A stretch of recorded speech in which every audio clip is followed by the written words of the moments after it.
welcome to Kids Baking Club. Are you guys ready to learn about something new to bake? And guess what? It is September. Can you believe this? September 1st. It's fall, it's baking season, it's time to turn the oven on. I already made this morning what we're making today because I really wanted to show you, one, how delicious they are, but secondly, how easy they are to make. I am so excited to share this recipe because we're back in school. Most of the kids, hi kids and parents, our kids are back at school. Most of our kids in this country are back at school at home. So we can actually eat snacks throughout the day. I'm sure your parents don't want you eating snacks throughout the day, but it's nice to have a little something to keep our energy up, keep our nutrition, keep our brains active. And one of those things is apples. And if there's any season that's about apples, it's definitely September. If you grow up around America, you know that we celebrate Johnny Appleseed Day. I own a preschool. We celebrate it every single day. You can find apples every time of the year, but right now, it's the best time. And there's so many different types of apples. Actually, in our kit this month, the kids are going to be learning about all the different types of apples and the things you can do to make amazing recipes with different apples, because some apples are really sweet and some apples are really sour. Some people would say they're tart. And people have different likes and dislikes. Some apples are bright red, some are bright green, and some are kind of in the middle. Some are like a pinkish color, like a Fuji apple or a Golden Delicious. Anyway, apples are amazing. I love apples. Apple juice, apple butter, apple pie, apple everything. But we're going to be making apple chips today. And I made some this morning. And they're just like a chip because they're baked really, really slow in the oven. So it takes all the moisture out of the apple, but keeps the nutrients. And then they're kind of crispy, like that. They're so, so good. So I'm going to show you how to make these. Hey, don't forget to love this video and or like it, because then it tells everyone else to watch it as well. The best part about making apple chips is your house smells like apple pie. I put them in the oven, then I went and took a shower, and I got out of the shower, I'm like, what is that amazing smell? It's the apples in the oven. It smells like apple pie.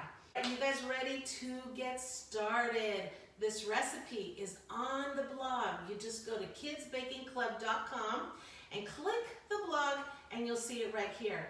You ready? Now, what apples are you going to use? Now, the easiest thing is the apples that you already have in your house. Usually people have apples in their house, but I bought two of my favorite. This is the Gala apple. Some people call them Gala. I call them Gala.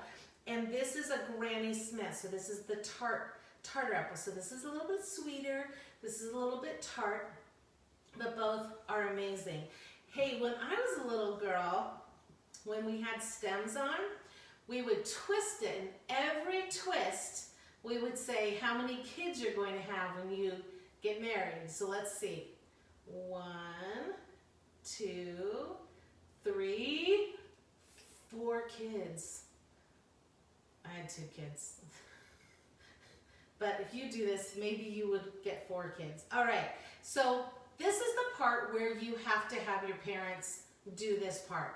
Kids that do not want you using a sharp knife.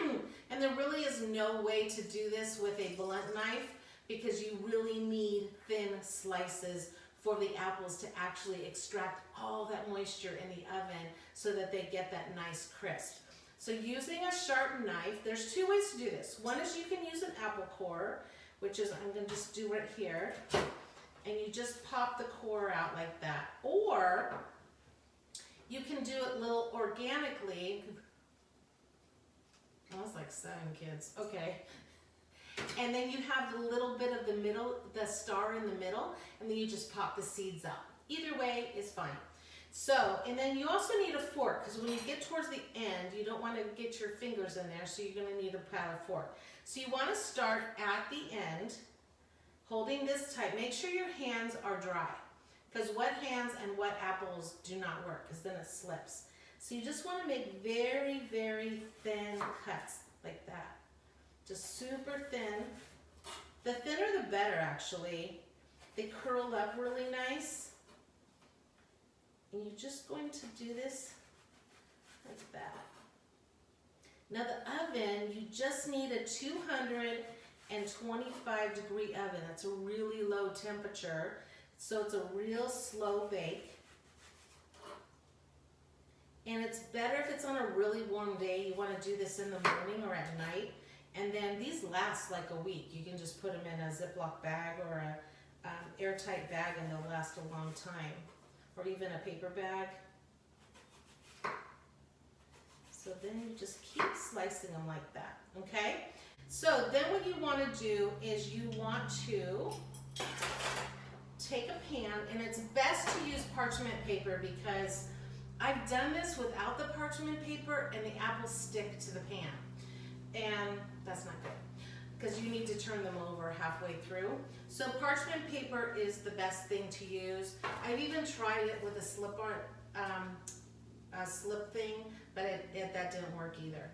So go ahead and take your slices and just put them, and you can put them as close as you want because they're actually going to shrink.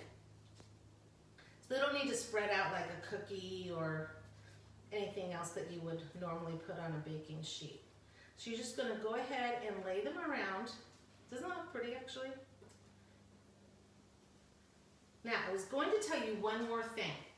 If you have any leftover apples, which I do right here, and I can just cut them into pieces, you can put them into a little crock or a little pan and sprinkle it with cinnamon and sugar, and you can just bake it with the apples, and then you have baked apples. You're not going to bake them as long, for maybe just an hour. Take those out, and then when you're turning these, then go ahead and take the crock out, and then you have an instant apple dessert, which is really, really good. All right, so you can actually cook them just like this.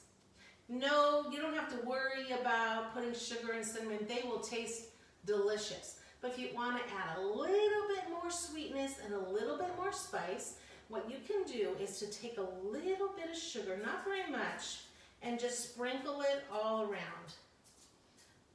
And what this does, it just kind of brings out the sweetness in the apples. And then you can sprinkle on cinnamon sugar, or if you have pumpkin pie spice, you can put that on too. You're just going to sprinkle on a little bit of cinnamon. And then you're going to make sure you put them in a preheated oven. It's 225 degrees. And you're going to do that for an hour. So you're going to make them in the oven for an hour, and then make sure you have a timer on. When the timer goes off, then you just pull them out of the oven for just a little bit, just enough to turn them over. Because you'll see that the top side is pretty well cooked, but the bottom side has still kept some of that moisture. So you turn that over and put them in the oven for another hour, and then you'll see them all curled up and start to look crispy. Then take them out of the oven and let them sit for about a half an hour because they're still in the drying phase and they still need to crisp up a little bit. Then you can do fun things. You can just have them as a snack. You can have some caramel that you can pop them in. One of my favorite things to do is to put them on top of oatmeal. It's so good. And there's all the different things that you can do to make them a healthy snack. I hope that you guys make these. Make sure that you comment down below and let me know if you're going to make them. And if you go on the blog, make sure that you let me know. So I hope you guys make these nice and nutritious. They're so, so good. We'll see you later. Bye-bye.